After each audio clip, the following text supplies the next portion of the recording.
article that was written here. Let me see if I can go ahead and pull it up. It was a very interesting article from the folks over at NFL.com. Mark Ross specifically had written an article, and it was the NFL rookie rankings. And these are the top 25 rookies from the 2023 season. Now, CJ Stroud was on this list. Your guy, Puka Nacua, was on this list. By the way, for those of you who do not know, Billy had basically called Puka Nacua when we were at the Senior Bowl last year. Billy was covering Puka Nacua and came away very impressed. And, I mean, look what happened. The guy ended up going crazy this year. But there is a Tampa Bay Buccaneer on this list that I wanted to talk about Billy. And if we go through the list, you have CJ Stroud at number 1. You have Puka Nacua coming in at number 2, Billy. 5th round pick coming in at number 2. Kind of wild.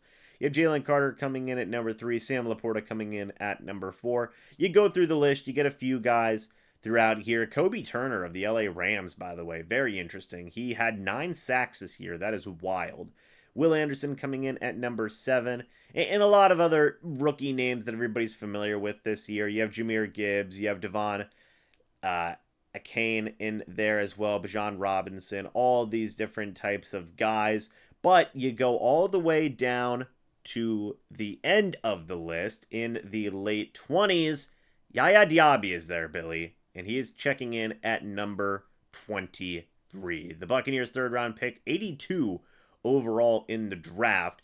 He recorded a team high 7.5 sacks, 12 tackles for loss, 2 fumbles recovered, and 1 forced fumble. And in the paragraph, Billy, of the article, it talks about how Diaby and Kalijah doing pretty good in their first year in Todd Bowles' defense. And it talks about how they gave the 23 spot to Yaya Diaby as opposed to Kalijah just because of that consistency that Diaby had once he joined that starting role. It talks about him getting the starting role over Thanksgiving weekend and how Diaby's just been a really good job. And Kalijah doesn't make it on this list at 24 or 25 or even above that. So Yaya Diaby, Billy, the 23rd overall rookie in the 2023 season for the Tampa Bay Buccaneers. What are your thoughts and opinions on that?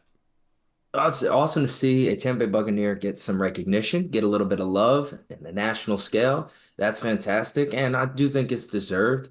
Yaya Diaby, the thing that might be the most impressive is he didn't start out starting, right? You talked about it. He earned the job around Thanksgiving. He was a rotational player, just kind of coming off the bench for a large portion of this season, and to lead the team in sacks with 7.5, having only been a starter for a short time shows you how talented and explosive he might really be.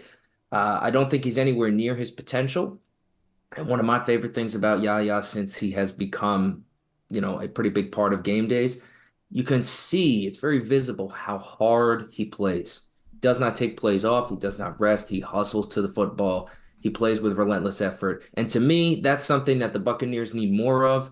You have to have that kind of that I'm going to make the play mentality, and Yaya Diaby has displayed that in spades for the Buccaneers thus far.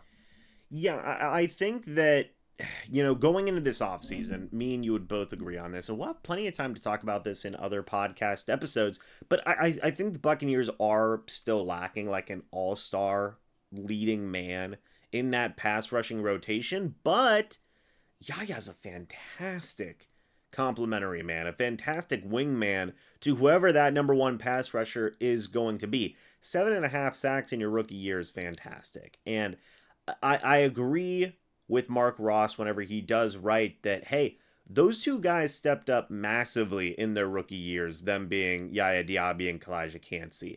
They came in the case of Kalijah, he started right away and did a good job. But in the case of Yaya Diaby, I mean, gosh, you could have made an argument of why wasn't this guy starting sooner than Thanksgiving? Because the Bucs, I don't think I mean, yes, they did tie for second most sacks as a team in franchise history, and that's awesome. You love to see that. They had just as many sacks this year, Billy, as they did in their Super Bowl season in 2020, which is wild to think about whenever kind of just think about the pass rush this year and how it feels like it's been inconsistent at times, but they still got the job done.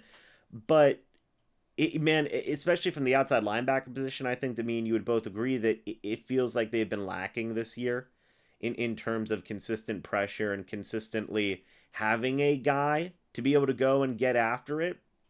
But Yaya was that guy for the second half of the season. He was that guy who was able to go out there and again just rack up consistent pressure, rack up a good amount of sacks here and there, and ultimately get the job done. And going forward, I mean, this is only good things, right? Because if this is how Yaya is going to be in his rookie season, how is he going to look in year two, in year three, when he's got more time to grow and develop and be a better pass rusher? I think it's going to be a great thing, Billy.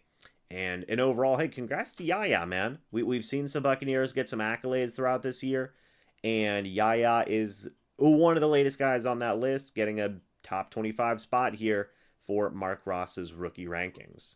Yeah, and you talked about how he kind of heated up down the stretch, right? Yaya Diaby with 7.5 sacks on the season. He only had 1 sack before November.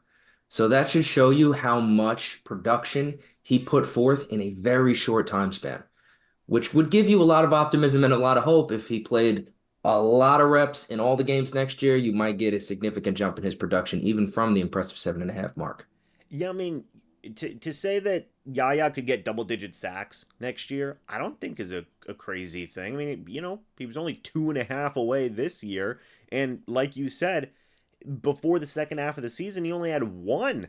So it is a really good look for the Bucs. Good pick by Jason Light. Again, you talk about the athleticism, you talk about just the strength. I mean, my gosh, we were seeing this in training camp and some of these other things. Even whenever it's just something as simple as just doing a sled drill or something like that, Yaya Diaby's almost picking up and throwing the sled. I mean, that's how strong this guy is, and I think, well, if everything goes well, he's just going to get better. He's just going to get better, Billy. So awesome thing to see. The Buccaneers do have a top 25 rookie this season. Maybe you could have argued Kalijah Kancey could have gotten on that list also, Billy. But still getting one guy in that mix is good overall, right? And gonna give credit where credit is due there. Shout out Yaya Diaby. He is recognized for the really good rookie season he had overall.